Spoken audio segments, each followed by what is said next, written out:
یرید اللہ لیبین لکم، اب یہ چونکہ کچھ احکام آ رہے ہیں تو ایک فلسفے کی باتیں آ رہی ہیں اب چند. بسا اوقات ایسا ہوتا ہے کہ احکام کو انسان اپنے اوپر بوجھ سمجھنے لگتا ہے، یہ کرو یہ نہ کرو، یہ کرو یہ نہ کرو. تو آدمی کی طبیعت ہے، فطرت ہے، یہ بات سے محسوس کرتا ہے. بلکہ عیسائی تو میں نے ایک مرتبہ 1970 میں تقریر سنی تھی، کرسمس گزاری تھی لندن میں، تو انہوں نے کہا تھا کہ شریعت لعنت ہے. خواہ ایک انسان کو یہ حرام ہے، یہ حرام ہے، یہ حرام ہے، رک نہیں سکا ہے، اب دل اس کا میلا ہو جائے گا، گلٹی کانشنس ہو جائے گا، گلٹی کانشنس سے اس کے اندر جو ہے وہ نیگیٹو سائیکالوجی ڈیولپ ہونی شروع ہو جائے گی. یہ ساری گندگی کہاں سے پیدا ہوئی کہ آپ نے حرام حلال کا فلسفہ چھیڑ، سب حلال کرو چھٹی ہو جائے گی. تو ایسے ایسے فلسفے بھی دنیا میں ہیں، اور یہ میں نے تقریر سنی 1970 میں لندن میں کرسمس کے دنوں میں. یرید اللہ لیبین لکم، اللہ تعالیٰ چاہتا ہے کہ تمہارے لیے ان چیزوں کو واضح کر دے. وَیَہْدِیَکُمْ سُنَنَ الَّذِینَ مِن قَبْلِکُم، اور تمہیں ہدایت دے ان راستوں کی کہ جو تم سے پہلے کے لوگوں کے تھے. وَیَتُوبَ عَلَیکُم، اب اس میں دونوں طرف جائے گا، پہلے کے نیکوکار بھی تھے، پہلوں کے بدکار بھی تھے. نیکوکاروں کا راستہ تم اختیار کرو، صراط الذین انعمت علیہم، اور دوسرے راستوں سے تم بچ سکو. وَیَتُوبَ عَلَیکُم، اللہ چاہتا ہے تمہارے اوپر، تم پر عنایت فرمائے. واللہ علیم الحکیم، اللہ تعالیٰ سب کچھ جاننے والا، کمال حکمت والا ہے. واللہ یرید ان یتوب علیکم، دوبارہ پھر وہی، اللہ چاہتا ہے تم پر مہربانی فرمائے. ویرید الذین یتبعون الشہوات، اور وہ لوگ کہ جو شہوات کی پیروی کرتے ہیں وہ چاہتے ہیں ان تمیلوا میلا عظیما، کہ تم تو ایک طرف غلط راستے سے دور تک تمہارا جو ہے رجحان ہو جائے اور ادھر ہی تم بھٹکتے چلے جاؤ. آج جو بھی ہے عورت کی آزادی کی بنیاد پر، ایمانسیپیشن کی بنیاد پر، یہ ساری چیزیں جو ہو رہا ہے، ویمن لب ہے، یہ سب کا سب در حقیقت ان حدود اور قیود کو توڑ کر، اور سارا یہ جنسی جو ہے انارکی پھیلانے کی ایک سازش ہے جو دنیا میں چل رہی ہے. یرید اللہ ان یخفف عنکم، تم یہ نہ سمجھو کہ بوجھ ڈال رہا اللہ تم پر، اللہ تم پر تخفیف چاہتا ہے. جب تم ان چیزوں پر عمل نہیں کرو گے، معاشرے میں بدگمانیاں پھیلیں گی، فساد ہوگا، گندگیاں ہوں گی، جھگڑے ہوں گے، بدگمانیاں ہوں گی، یہ سارا کچھ ہوگا. تو اللہ تو تمہارے لیے آسانی چاہتا ہے. وَخُلِقَ الْإِنسَانُ ضَعِيفًا، اور انسان پیدا کیا گیا ہے کمزور، اس کے اندر کمزوری کے پہلو بھی ہیں. جہاں بہت اونچا پہلو ہے، روح ربانی پھونکی گئی ہے، وہاں یہ نفس بھی تو اس کے اندر ہے، اور اس کے اندر جو ہے ضعف کے پہلو موجود ہیں. یا ایھا الذین آمنوا لا تاکلوا اموالکم بینکم بالباطل، اہل ایمان اپنے مال آپس میں باطل طریقے سے ہڑپ نہ کرو. الا ان تکون تجارتا عن تراض، سوائے اس کے کہ تجارت ہو تراض منکم، تمہاری باہمی رضامندی سے. یہ جوتا ہے 200 روپے کا ہے، آپ کو منظور ہے 200 دیجئے، جوتا لے لیجئے، یہ آپ کی باہمی رضامندی سے سودا ہے، وہ ہو گیا. لیکن یہ کہ اس سیدھے سادے اور صحیح اور طریقے پر، ایک ظاہر بات ہے کچھ نہ کچھ تو آپ نے نفع اس میں سے کمایا ہے، آپ نے محنت کی ہے، کہیں سے لائے ہیں، سٹور کیا ہے، دکان کا کرایہ دیا ہے، لیکن اس کو وہ گرج نہیں کرے گا. لیکن جھوٹ بول رہے ہیں، خدا کی قسم کھا رہے ہیں کہ میں نے تو اتنے کر لیا، اب یہ ہو گیا، تم آپ نے اپنی ساری محنت بھی ضائع کی اور آپ نے حرام کما لیا. اور یا کوئی اور طریقے ہیں، مال ہڑپ کر رہے ہیں، دھوکہ دے رہے ہیں. یا ایھا الذین آمنوا لا تاکلوا اموالکم بینکم بالباطل الا ان تکون تجارتا عن تراض منکم ولا تقتلوا انفسکم، اور نہ اپنے آپ کو قتل کرو، یعنی ایک دوسرے کو قتل کرو. تمدن کی جڑ دو چیزوں پر ہے، احترام جان، احترام مال.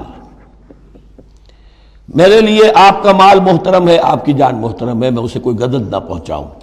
آپ کے لیے میرا مال، میری جان، میرا جسم محترم ہے، اسے کوئی گدن نہ پہنچائے. اگر تو یہ جنٹلمین ایگریمنٹ ہمارا چلتا ہے تب تو ہم ایک معاشرے میں رہ سکتے ہیں، ایک ملک میں رہ سکتے ہیں، اور اس میں اطمینان ہوگا، سکون ہوگا، چین ہوگا. اور جہاں یہ دونوں احترام ختم ہو گئے، جان کا نہ مال کا، تو ظاہر بات ہے کہ پھر وہاں سکون کہاں سے آئے گا، اطمینان کہاں سے آئے گا، چین کہاں سے آئے گا.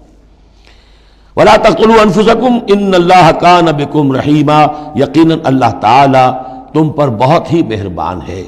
وَمَن يَفْعَلْ ذَلِكَ عُدْوَانًا وَظُلْمًا، اور جو کوئی بھی یہ کام کرے گا، دو کام، چوری اور دھوکہ اور قتل نفس، ظلمًا اور عدوانًا، تعدی کے ساتھ، ظلم کے ساتھ، فَسَوْفَ نُصْلِيهِ نَارًا، تو اسے تو ہم جھونک دیں گے آگ میں. وَكَانَ ذَلِكَ عَلَى اللَّهِ يَسِيرًا، اور یہ چیز اللہ پر بہت آسان ہے. یہ نہ سمجھنا کہ کیا اللہ تعالیٰ تمام نوع انسانی کو جہنم میں جھونک دے گا، یہ اللہ کے لیے بہت آسان ہے. بارک اللہ لی ولکم فی القرآن العظیم ونفعنی وإیاکم بالآیات والذکر الحکیم.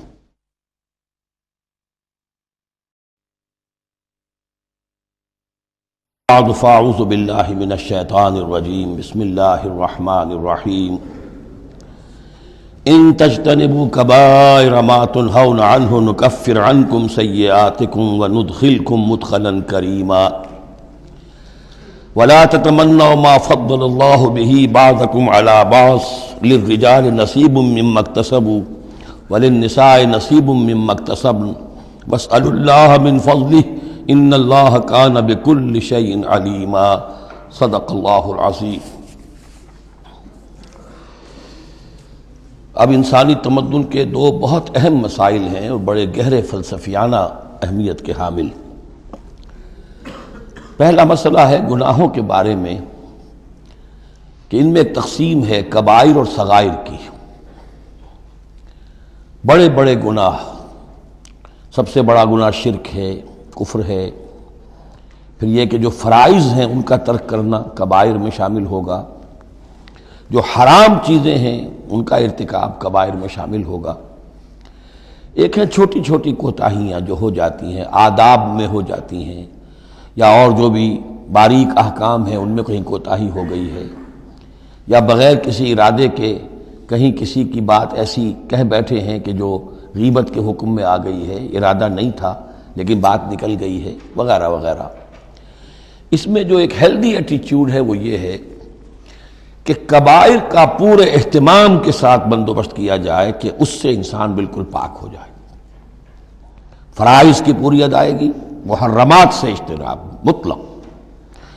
اور یہ چھوٹی چیزیں جو ہیں ان کے بارے میں نہ تو زیادہ ایک دوسرے پر نکیر کی جائے، نہ ایک دوسرے پر گرفت کی جائے، نہ کچھ اس پر بہت زیادہ جو ہے اپنے دل کے اندر بھی دل گرفتگی کی جائے، بلکہ ان کے بارے میں توقع رکھی جائے کہ اللہ تعالیٰ معاف فرما دے گا۔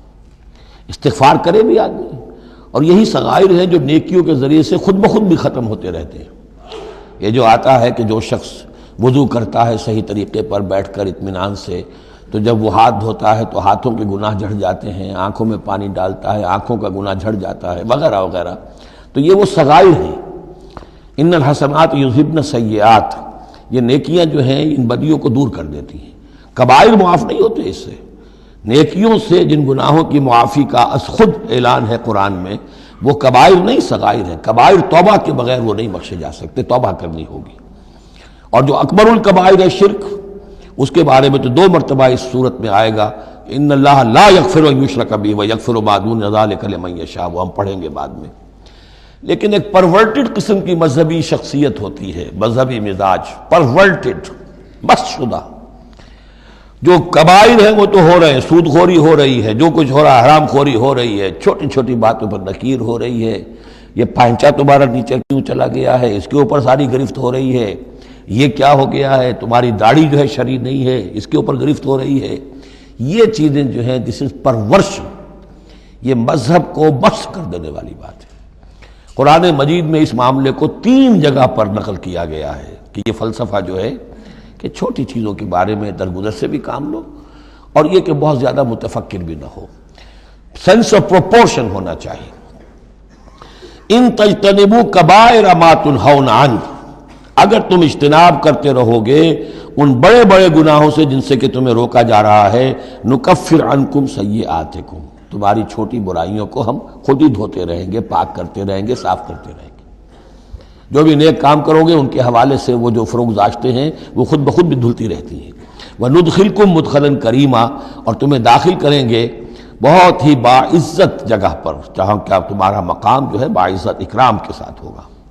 یہ مضمون سورہ شورا میں بھی آیا ہے، پھر سورۃ النجم میں بھی ہے، 3 مرتبہ یہ مضمون قرآن میں آیا ہے۔ دوسرا مسئلہ جو ہے انسانی معاشرے میں وہ فضیلت کا ہے۔ اب ظاہر بات ہے کہ تمام انسانوں کو ایک جیسا تو نہیں بنایا ہے اللہ نے، کسی کو خوبصورت بنا دیا، کسی کو بدصورت بنا دیا، کسی کا قد اونچا ہے، کوئی ٹھگنے قد کا ہے، لوگ اس پر ہنستے ہیں، یا کسی کو مرد بنا دیا، کسی کو عورت بنا دیا۔ اب عورت اپنے اندر ہی اندر کڑھتی رہے مجھے عورت کیوں بنایا، تو اس کا حاصل کیا ہوگا؟ یا کوئی بدصورت انسان ہے، ٹھنگنا ہے کسی اور اعتبار سے، دوسرا شخص ہے وہ دیکھتا ہے کہ وہ تو بڑا اچھا ہے، تو اب اس کے اوپر کڑھنے کی بجائے کیا ہونا چاہیے کہ اللہ تعالیٰ نے مجھے جو کچھ دیا ہے مجھے اس کے اوپر صبر اور شکر کرنا چاہیے، اور جو فضل ہے کسی اور چیز میں بھی ہو سکتا ہے، میں نیکی میں آگے بڑھ جاؤں، میں خیر کے کاموں میں آگے بڑھ جاؤں، میں علم میں آگے بڑھ جاؤں، تو یہ چیزیں جو ہیں انسان دوسری چیزوں سے اپنی ان کی تلافی کر لے، بجائے اس کے کہ ایک نیگیٹو اس کی سائیکالوجی ڈیولپ ہوتی چلی جائے، کڑنا اور اندر ہی اندر جھڑتے رہنا، جس سے کہ پھر طرح طرح کی جو ذہنی بیماریاں پیدا ہوتی ہیں انہی کانفلکٹس کی وجہ سے، انہی فرسٹریشنز کی وجہ سے مینٹل بیلنس آدمی لوز کر بیٹھتا ہے۔ تو اس کی بجائے دیکھیے کس قدر عمدہ تعلیم دی جا رہی ہے، وَلَا تَتَمَنَّوْا مَا فَضَّلَ اللَّهُ بِهِ بَعْضَكُمْ عَلَىٰ بَعْضٍ، اور تمنا نہ کیا کرو اس شے کی کہ جس کے ذریعے سے اللہ نے تم میں سے بعض کو بعض پر فضیلت دے دی ہے۔ اب اللہ کی دی ہوئی فضیلت ہے، اس میں آپ تمنا کریں، اور دوسری طرف یہ کہ اس میں حسرت ہو جائے۔ اب اس میں خاص طور پر جو مسئلہ ہے انسانوں میں، جو آج کا سب سے بڑا مسئلہ ہے دنیا میں، جیسا کہ میں نے بتایا ایکسپلائٹ کیا جا رہا ہے، مساوات مرد و زن۔ اب یہ بھی ایک فضیلت ہے، کسی کو اللہ نے مرد بنایا، کسی کو عورت بنایا۔ اب پہلی بات یہ بتائی جا رہی ہے للرجال نصیب مما اکتسبوا، مردوں کے لیے حصہ ہے اس میں سے کہ جو وہ کمائیں گے، وللنساء نصیب مما اکتسبن، اور عورتوں کے لیے حصہ ہے اس میں سے جو وہ کمائیں گی۔ یعنی جہاں تک نیکیوں کا معاملہ ہے، بدیوں کا معاملہ ہے، خیرات کا معاملہ ہے، حسنات کا معاملہ ہے یا سیئات کا معاملہ ہے، اس میں بالکل ایکویلٹی ہے۔ مرد نے نیکی کمائی اس کے لیے، عورت نے نیکی کمائی اس کے لیے، اس میں برابری ہے۔ عورت نیکی میں مرد سے آگے نکل جائے، اتنے مرد ہوں گے کروڑوں کہ جو رش کریں گے حضرت خدیجہ کی کے مقام پر، کہ جو ان کا نمایاں ہوگا قیامت کے دن، یا حضرت عائشہ یا حضرت فاطمہ کا مقام، تو وہ عورتیں تھیں اور مرد ہوں گے بڑے بڑے، لیکن یہ کہ ان کی خاک کو بھی نہیں پہنچ سکیں گے۔ تو یہ ہے کہ اس میں تسلیم کرے آدمی، تسلیم و رضا، کہ جو بھی اللہ نے مجھے بنا دیا اور مجھے دیا ہے، اب مجھے اس میں بہتر سے بہتر کرنا ہے۔ یہ میرا شاکلہ تو اللہ کی طرف سے آ گیا ہے، کل یعمل علی شاکلتہ، اور جو ہم پڑھ چکے سورہ بقرہ میں کہ لا یکلف اللہ نفسا الا وسعہا، وسع جو ہے وہ اللہ نے بنا دی ہے۔ تو اب اس آیت کو بھی غلط کوٹ کیا جاتا ہے کمائی کے لیے، کہ عورتیں بھی کما سکتی ہیں، دیکھیے لکھا ہوا نصیب مما اکتسبن، ان کے لیے حصہ ہے اس کمائی میں سے جو انہوں نے کیا۔ اچھا، کمائی سے مراد یہ سمجھ لیجئے قرآن مجید میں صرف ایک جگہ ایسی ہے سورہ بقرہ میں جو ہم پڑھ چکے ہیں، جہاں کسب کا لفظ آیا ہے معاشی جد و جہد اور معاشی کمائی کے لیے۔ باقی پورے قرآن میں کسب آتا ہے اعمال کے لیے، کسب حسنات، کسب سیئات، بدیاں کمانا، بھلائیاں کمانا، کسب اس کے لیے۔ اور دلیل اس کی یہاں کیا ہے، مما اکتسبنا نصیب۔ اگر تو ایک عورت نے کمائی کی ہے، تنخواہ 10,000 کی ہے، تو 10,000 میں سے 2,000 تو نہیں ملے گا اسے، باقی 8,000 شارٹ نہیں جائے گا۔ تو نصیب مما اکتسبن نہیں ہے وہ، تو اگر کسی کے واقعی کوئی کام کرتی ہے خاتون، اگر کوئی اس میں حرام پہلو نہیں ہے، پیشہ جو ہے وہ بھی شریفانہ ہے، اس میں جو بھی آداب ہیں پردے کے، سطر کے، حجاب کے، وہ بھی ملحوظ رکھے ہوئے، ٹھیک ہے، تو جو کمائی اس کی پوری اس کی ہوگی، اس کا حصہ تو نہیں ہوگا۔ اعمال میں البتہ آیا ہے کہ اعمال میں جو ہے مختلف اعمال کے مراتب ہوتے ہیں، کتنا خلوص نیت کتنا تھا، آداب کتنے ملحوظ رکھے، یہ ہم سورہ بقرہ میں حج کے ذکر میں بھی پڑھ چکے ہیں کہ ان لوگوں کے لیے بھی نصیب مما کسبوا، جو انہوں نے کمایا ہوگا اس میں سے حصہ ملے گا۔ تو یہاں پر یہ نیکی اور بدیوں کا تذکرہ ہے، یعنی جہاں تک مورل لیول ہے اس میں عورت اور مرد برابر ہیں، ہیومن ڈگنیٹی، ہیومن آنر اس میں برابر ہے، مورل لا برابر ہے۔ لیکن یہ ہے کہ باقی جو معاشرتی ذمہ داریاں ہیں اور ان کے حوالے سے جو تقسیم کار اللہ نے رکھی ہے، اس کے اعتبار سے فرق ہے۔ اب اس فرق کے ساتھ اگر عورت ریکنسائل نہ کرے اور وہ کڑتی رہے اور مرد کے بالکل برابر ہونے کی کوشش کرے، تو فساد کا جو سارا معاملہ جو ہے اس معاشرے کا، وہ فساد کے نظر ہو جائے گا۔ وَاسْأَلُوا اللَّهَ مِنْ فَضْلِهِ، اور اللہ سے اس کا فضل تلاش کرو۔ اے اللہ تو نے مجھے اس معاملے میں کم رکھ دیا ہے، اے اللہ مجھے اس معاملے کے اندر تو مجھے ہمت دے، میں ترقی کروں۔ تو اللہ تعالیٰ بہت سے لوگوں کو کسی اور پہلو سے نمایاں کر دیتا ہے۔ ان اللہ کان بکل شیء علیما، یقیناً اللہ تعالیٰ ہر شے کا علم رکھتا ہے۔ وَلِكُلٍّ جَعَلْنَا مَوَالِيَ مِمَّا تَرَكَ الْوَالِدَانِ وَالْأَقْرَبُونَ، اب آخر میں پھر ایک مرتبہ جو ہے قانون وراثت کی اہمیت کو دیکھیے، اور ہر ایک کے لیے ہم نے مقرر کر دیے ہیں حصے وراثت میں جو بھی چھوڑتے ہیں والدین یا رشتہ دار۔ والذین عقدت ایمانکم، ایک نیا مسئلہ یہ پیدا ہو گیا تھا کہ ایک دوستی ہوتی ہے، بھائی چارہ ہوتا ہے، یا مدینے میں حضور نے مسلمانوں کو بھائی بھائی بنا دیا تھا، ایک انصاری ایک مہاجر بھائی، تو کیا ان کا وراثت میں حصہ ہے؟ نہیں، یہ وراثت میں حصہ منہ بولے بھائیوں کا نہیں ہے، منہ بولے بیٹے کی کوئی حیثیت نہیں شریعت میں، منہ بولے بھائی کا کوئی حصہ نہیں ہے۔ ہاں اپنی زندگی میں تم نے والذین عقدت ایمانکم، جن کے ساتھ تمہارا کوئی معاہدہ ہوا ہے، کوئی دوستی ہوئی ہے، فآتوہم نصیبہم، انہیں ان کا حصہ دے دیا کرو، یعنی اپنی زندگی میں ان کے ساتھ جو بھلائی کرنا چاہو، کوئی ہبہ کرنا چاہو اپنی وراثت میں سے بھی، اپنی وراثت میں سے وصیت کرنا چاہو، یہ کر سکتے ہو۔ لیکن جو کہ قانون وراثت میں طے ہو گیا ہے، لا وصیت لوارث، پھر وارث کے لیے کوئی وصیت بھی نہیں، اور وہ یہ کہ بہرحال وراثت میں حقدار کوئی اور نہیں ہوگا سوائے اس کے کہ جس کو اللہ نے مقرر کر دیا ہے۔ ان اللہ کان علی کل شیء شہیدا، یقیناً اللہ تعالیٰ ہر چیز پر گواہ ہے۔ اب آئی ہے وہ آیت، اصل میں کانٹے دار آیت جو ہے، جو عورتوں کی حلق سے بہت مشکل سے اترتی ہے، کانٹا بن کر اٹک جاتی ہے۔ الرجال قوامون علی النساء، یہ تمہید تھی ساری، ایک سورہ بقرہ میں تمہید آ چکی تھی، علیہن لہن مثل الذی علیہن بالمعروف وللرجال علیہن درجہ، یہ کہہ کے بات چھوڑ دی۔ آگے آئے لا تتمنوا ما فضل اللہ بعضهم علی بعض، اور مزید اس کے لیے ذہنی جو ہے تیاری کر دی۔ اب آ رہی ہے وہ چیز جو چبھنے والی چیز ہے۔ الرجال قوامون علی النساء، مرد عورتوں پر حاکم ہے۔ یہ میں ترجمہ زور دے کر رہا ہوں۔ یہ قامہ جو ہے، قامہ جب علا کے ساتھ آئے گا تو کچھ اور معنی ہوں گے، قامہ بے کے ساتھ آئے گا کچھ اور معنی ہوں گے۔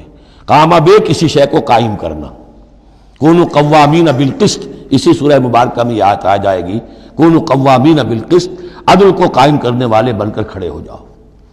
قامہ علا، کسی کے اوپر، سر پر مسلط ہونا، یہ ہے گویا کہ ایک درجہ حاکمیت ہے۔ گھر کے ادارے میں حاکم ہونے کی حیثیت مرد کو حاصل ہے۔ سربراہ خاندان جو ہے وہ مرد ہے، عورت نہیں ہے۔ عورت کو بہرحال اس کے ساتھ ایک وزیر کی حیثیت سے کام کرنا ہے، یہ ہے اس کا اصل رول۔ اسی لیے میں بیان کر چکا ہوں کہ وہ جو نسیان کا معاملہ تھا، اللہ تعالیٰ نے اس کے اندر چونکہ یہ سیکنڈ رول پلے کرنا ہے اسے یقیناً اس کے جذبات کو تو زیادہ ٹھیس پہنچنے کا امکان رہے گا۔ آدمی کو، ہر انسان، مرد بھی چاہتا ہے میری بات چلے، عورت چاہتی ہے میری بات چلے۔ اب آخر کار کس کی بات چلے گی؟ یا تو دونوں کسی طریقے سے کسی مسئلے میں متفق ہو جائیں، اور عورت جو ہے بیوی اپنے شوہر کو دلیل سے، اپیل سے جس طرح قائل کر لے تو معاملہ ٹھیک ہو گیا۔ اب اگر نہیں ہو رہا معاملہ تو اب کس کی رائے چلے گی؟ مرد کی رائے چلے گی۔ تو کس کو اس سے ایک صدمہ پہنچے گا؟ عورت کو پہنچے گا۔ لیکن اس صدمے کا ہی جو ہے انفلوئنس، اس کو کم کرنے کے لیے سیفٹی والو، نسیان کا مادہ اللہ تعالیٰ نے عورت میں زیادہ رکھ دیا۔ اسی لیے پھر اس قانون شہادت کے اندر ایک مرد کی جگہ 2 عورتوں کو وہاں پر اس کا نصاب رکھا گیا۔ الرجال قوامون علی النساء بما فضل اللہ بعضهم علی بعض۔ اب یہ دوسری بات ہے کہ اگر وہ شوہر حاکم ہو کر ظلم کرتا ہے، ان کے حق ادا نہیں کرتا ہے، تو اللہ کے یہاں بڑی سخت پکڑ ہوگی۔ یہ تو دوسری بات ہے بالکل۔ لیکن یہ کہ جو قانون ہے اسلام کا وہ یہی ہے کہ یہ اختیار دیا گیا، اب آپ اس اختیار کا غلط استعمال کر رہے ہیں، آپ اس کو ظلم کا ذریعہ بنا رہے ہیں، تو اس کی سزا اللہ تعالیٰ کے ہاں آپ کو مل جائے گی۔ بما فضل اللہ بعضهم علی بعض، بسبب اس فضیلت کے جو اللہ نے بعض کو بعض پر دی ہے، تو بما انفقوا من اموالہم، اور بسبب اس کے کہ جو وہ خرچ کرتے ہیں اپنے مال۔ اب دیکھیے یہ خرچ کرنے کا معاملہ اسلام میں شادی سے شروع ہو گیا۔ شادی مرد کی بھی ضرورت ہے، عورت کی بھی ضرورت ہے، لیکن مرد مہر دیتا ہے، عورت مہر وصول کرتی ہے۔ تو جو خرچ کرنے والا ہے اب اس کی ایک حیثیت دوسری ہو گئی۔ پھر گھر میں اس کا نان نفقہ پورا جو ہے، اس کا خرچہ، اس کی ذمہ داری، اس کو سپورٹ کرنا شوہر کے اوپر ہے، تو اب وہ مال خرچ کر رہے ہیں۔ بما انفقوا من اموالہم، فالصالحات، تو نیک بیویاں کون ہیں؟ جو کہ ایک یوں سمجھیے قرآن کے نزدیک ایک عورت کا جو اچھا کردار ہونا چاہیے، ایک خاتون خانہ کی جو بہترین روش ہونی چاہیے، وہ یہاں 3 الفاظ میں آئی ہے۔ فالصالحات، نیک بیویاں، قانتات، ایک تو فرما بردار ہوتی ہیں، شوہروں کی فرما بردار۔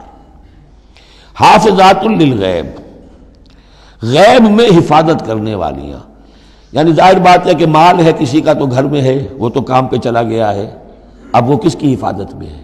بیوی کی حفاظت میں ہے۔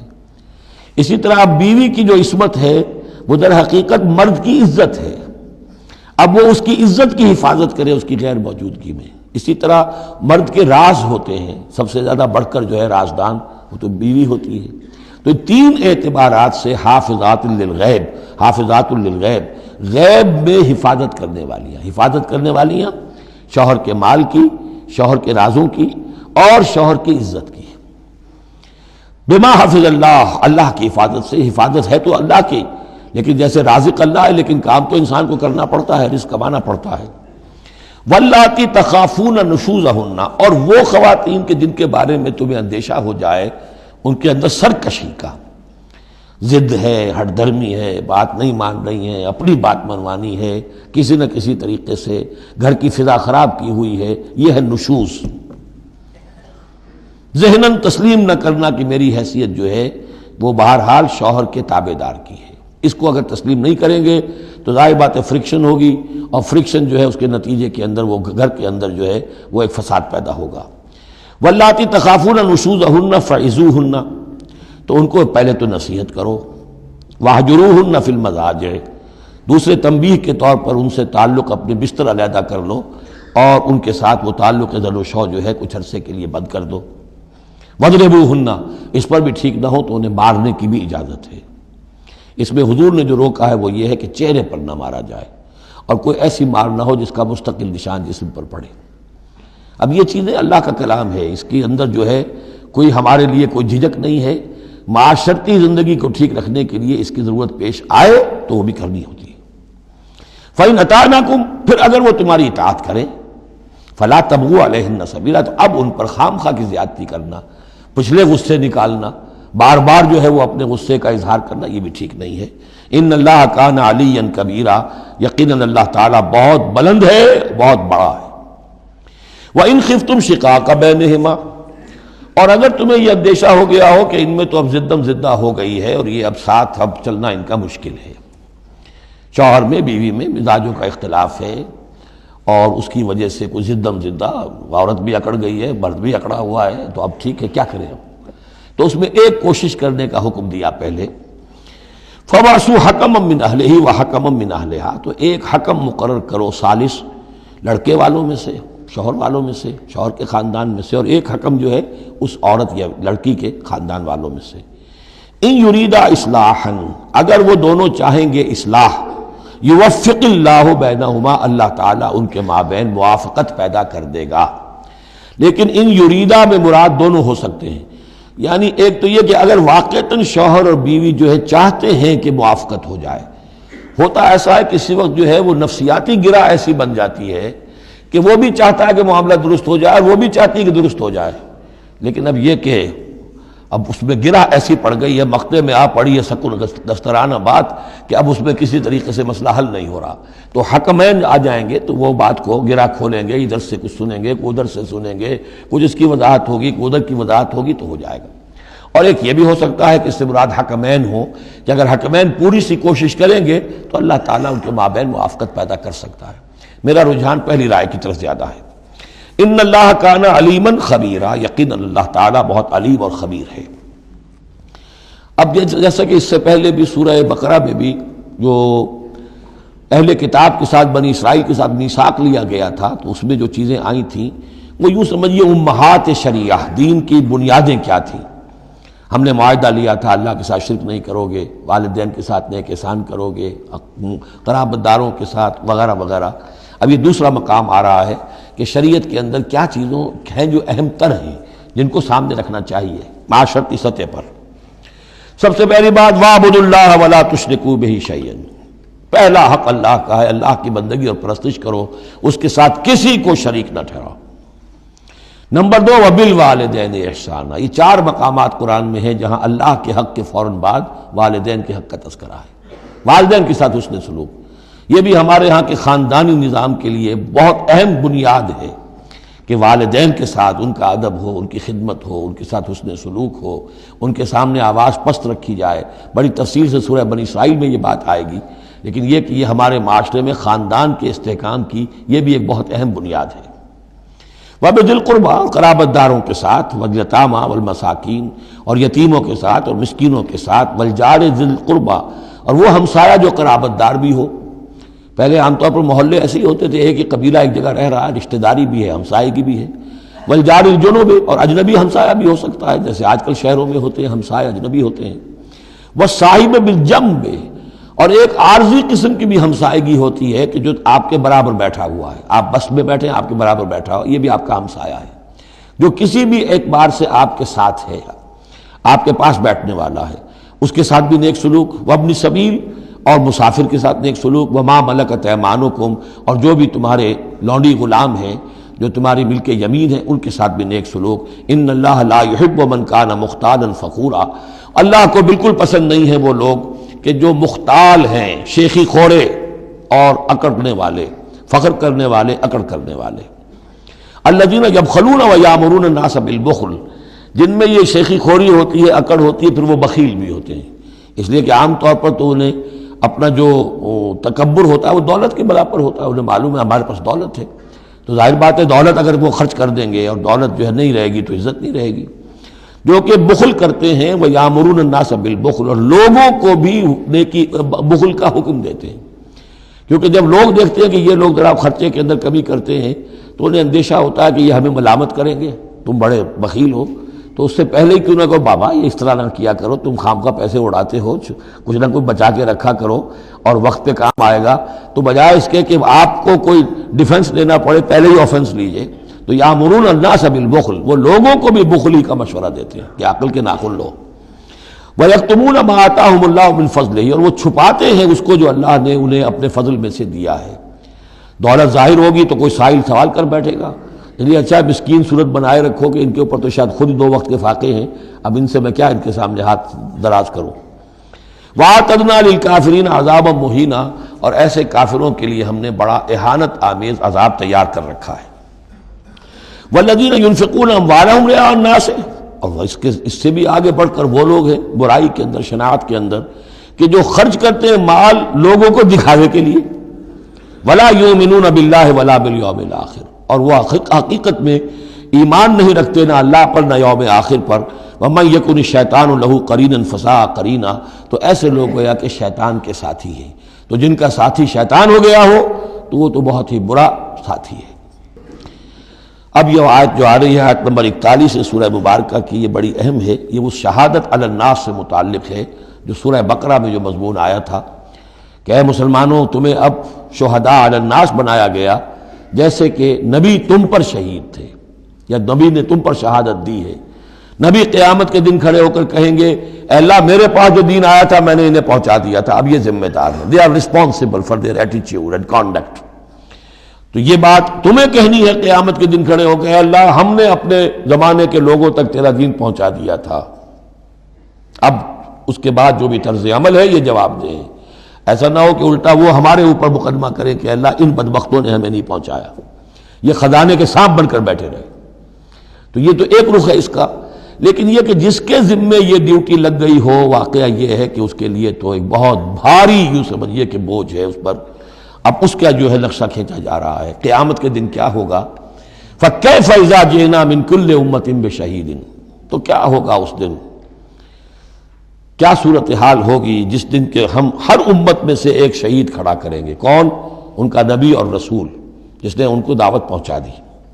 وَجِئْنَا بِكَ عَلَىٰ هَٰؤُلَاءِ شَهِيدًا، اور اے نبی آپ کو ہم لائیں گے ان پر گواہ بنا کر، یعنی آپ کو کھڑے ہو کر کہنا ہوگا، جس کو کہ ہمارے تصور میں کہتے ہیں، ہمارے اصطلاح میں پروزیکیوشن وٹنس۔ عدالت خدا بندی کا پروزیکیوشن وٹنس کون ہے؟ نمبر 1 پروزیکیوٹر کون ہے؟ نبی۔ اے اللہ تیرا پیغام جو پہنچا تھا میں نے پہنچا دیا تھا، now they are accountable responsible. تو اس کے کیا معنی ہوئے؟ اپنی ہی قوم کے خلاف گواہی آ گئی نا۔ علا کا لفظ یہاں بھی نوٹ کر لیجیے، علا ہؤلاء شہیدا، علا ہمیشہ مخالفت کے لیے آتا ہے۔ ہم توقع میں ہیں کہ ہمیں تو شفاعت ملے گی میٹھی میٹھی، یہاں کڑوا معاملہ ہے۔ اے اللہ یہ بدبخت ہے جنہیں میں دین دے کر گیا تھا، ان کا کام تھا دین پھیلانا، انہوں نے خود دین کو چھوڑ دیا۔ تو نبی شفاعت کریں گے یا نبی مقدمہ قائم کریں گے؟ وقال الرسول یا رب ان قوم اتخذوا هذا القرآن مہجورا، اور کہیں گے رسول کہ اللہ میری اس قوم نے قرآن کو ترک کر دیا تھا۔ اس آیت کے بارے میں ایک واقعہ بھی ہے کہ ایک مرتبہ حضور صلی اللہ علیہ وسلم نے حضرت عبداللہ ابن مسعود سے کہا کہ مجھے قرآن سناؤ۔ انہوں نے عرض کیا حضور آپ کو سناؤں، آپ پر تو نازل ہوا ہے۔ فرمایا ہاں لیکن مجھے کسی دوسرے سے سن کر کچھ اور حظ حاصل ہوتا ہے، لطف آتا ہے۔ سورہ نساء انہوں نے پڑھنی شروع کی، شروع سے لے کے پڑھتے جا رہے ہیں۔ ظاہر بات ہے کہ حضور بھی سن رہے ہیں، باقی اور صحابہ بھی ہوں گے، اور حضرت عبداللہ ابن مسعود کی گردن نیچی ہے، پڑھ رہے ہیں۔ جب اس آیت پر پہنچے فَكَيْفَ إِذَا جِئْنَا مِن كُلِّ أُمَّةٍ بِشَهِيدٍ وَجِئْنَا بِكَ عَلَىٰ هَٰؤُلَاءِ شَهِيدًا، تو حضور نے فرمایا حسبک حسبک، بس کرو بس کرو۔ اور عبداللہ ابن مسعود نے سر اٹھا کر دیکھا تو حضور کی آنکھوں سے آنسوؤں کی لڑیاں چل رہی تھیں۔ اپنی قوم کے خلاف مجھے گواہی دینی ہوگی، وَجِئْنَا بِكَ عَلَىٰ هَٰؤُلَاءِ شَهِيدًا۔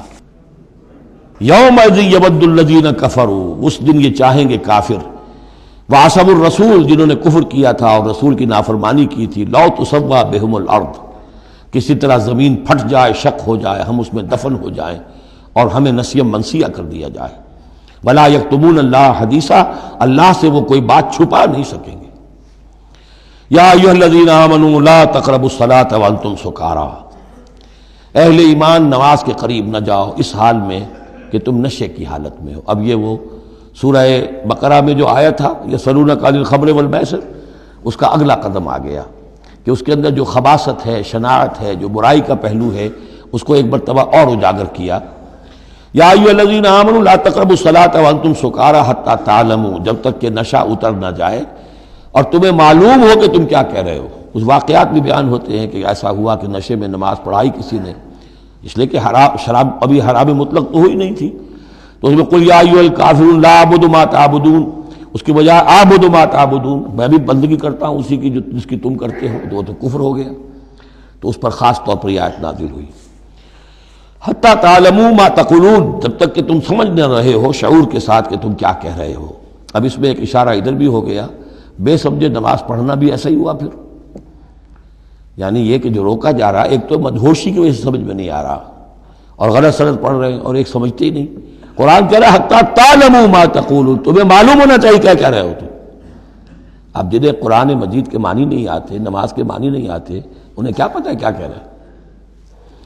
ولا جنبا الا عابری سبیل حتی تغتسلوا، اسی طریقے اگر تم حالت جنابت میں ہو، اگر اپنی بیویوں سے تم نے وہ تعلق قائم کیا ہو، مباشرت کی ہو، یا یہ کہ اور کسی اور طرح کی اسی وہ احتلام وغیرہ کی شکل ہو گئی ہو، تب بھی تم نماز کے قریب نہ جاؤ حتی تغتسلوا، جب تک کہ غسل نہ کر لو۔ الا عابری سبیل، اس کے بارے میں بہت سے قول ہیں، لیکن یہ رائے یہ جو آگے بات بیان ہو رہی ہے اس میں آ جائے گا کہ ہاں سفر کی حالت میں اس غسل کی پابندی پر جو ہے وہ نرمی کی گئی ہے اور اس میں تیمم کی اجازت دی گئی ہے۔ وَإِن كُنتُم مَرْضَىٰ، اور اگر تم ہو بیمار، أَوْ عَلَىٰ سَفَرٍ، آدمی مریض ہے، نہانے میں اندیشہ ہے، بخار بہت تیز ہے یا کچھ اور ہے معاملہ ہے، أَوْ عَلَىٰ سَفَرٍ، یہ سفر میں ہے، أَوْ جَاءَ أَحَدٌ مِّنكُم مِّنَ الْغَائِطِ، یا یہ کہ تم میں سے کوئی جو ہے قضاء حاجت کے بعد آیا ہے، أَوْ لَامَسْتُمُ النِّسَاءَ، یا تم نے عورتوں کے ساتھ مباشرت کی ہے، فَلَمْ تَجِدُوا مَاءً، اور تم پانی نہ پاؤ، یعنی یہ تمام صورتیں کہ جس میں غسل واجب ہے یا یہ کہ وضو واجب ہے، تو ان دو صورتوں میں سے اگر بیماری راستے میں حائل ہے، سفر میں ہونے کی وجہ سے پانی نہیں ہے، یا کوئی اور وجہ ایسی ہے کہ پانی ہے دستیاب نہیں ہے، فَتَيَمَّمُوا صَعِيدًا طَيِّبًا، تو تیمم کر لیا کرو۔ لیکن تیمم کا جیسا کہ ہم پہلے پڑھ چکے ہیں، میں نے بتایا تھا کہ قصد کرنا تیمم، فَتَيَمَّمُوا صَعِيدًا طَيِّبًا، پاک مٹی کا اس کا قصد کرو، فَامْسَحُوا بِوُجُوهِكُمْ وَأَيْدِيكُمْ، اور پھر اپنے چہروں کو اور اپنے ہاتھوں کو اس سے بسا کر لو، بل لو۔ ان اللہ کان عفوا غفورا، یقیناً اللہ تعالی عفو ہے، بہت معاف کرنے والا۔